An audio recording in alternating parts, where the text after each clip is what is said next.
Well, thank you, Madam Chair. I'd like to first thank the chair for her prompt response to my letter urging inclusion of Republican bills in this markup. There are two Republican bills on today's roster. Mr. Huizinga's Small Business Mergers, Acquisitions, Sales, and Brokerage Simplification Act of 2021, and Ms. Wagner's Financial Exploitation Prevention Act of 2021. These represent bipartisan achievements, and I'm glad they're on the docket. Each of these bills reflects good, sound policy. H.R. 935 ensures that small businesses are not forced to waste already scarce resources on burdensome regulations, resources that can be used to employ additional workers to make capital investments. And H.R. 2265 takes another step towards stopping bad actors who want to exploit seniors or otherwise mentally or physically impaired Americans. This committee has been focused on addressing elder fraud. So I thank the chair for including this bill. I thank the vice ranker, Ms. Wagner, for her work to combat financial exploitation. These bills, along with H.R. 4590, the Promoting New and Diverse Depository Institutions Act, introduced by Mr. Auchincloss, demonstrate that Republicans and Democrats can work together on sound policy. And I wish I could end my remarks there. But the rest of the bills attached to today's markup are not bipartisan, nor do I believe they're based in sound policy. This committee held 3 hearings earlier this year to examine the so-called GameStop saga. Democrats have a list of bills on the agenda today that, quote, respond to these events. This is a missed opportunity. Today, we'll consider a bill on payment for order flow. On its face, the bill is just a study. In reality, it's Democrats' attempt to get one step closer to banning payment for order flow, a practice that the Securities Exchange Commission has long allowed and has helped lead to commission-free trading.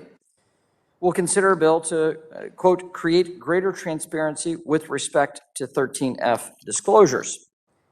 Yep, this is what this is in reality is a significant expansion of the 13F reporting regime for topics that the SEC has either already addressed or has the authority to address.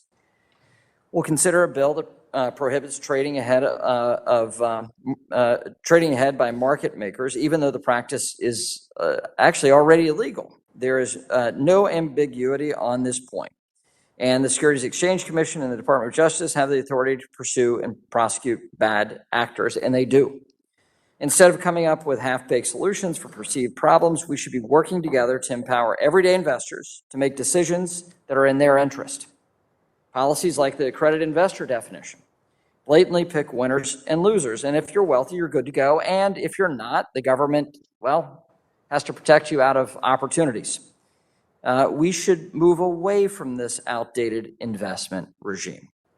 In fact, today Republicans will introduce a series of bills that expand investment opportunities for everyday Americans, directionally quite different than what we have on the markup today. It's time that we get serious about equity and ownership in the American economy.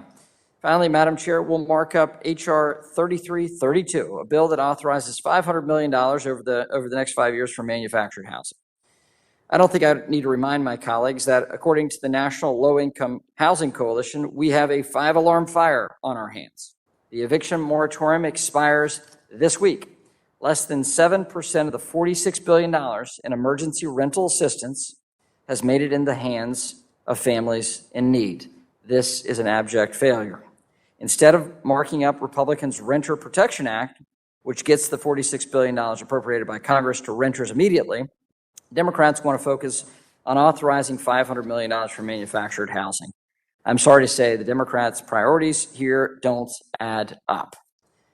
So I'll end where I started. I appreciate the chair's willingness to include Republican bills on the agenda, and I look forward to working with you, Madam Chair, and the committee Democrats on solutions that are grounded in sound policy.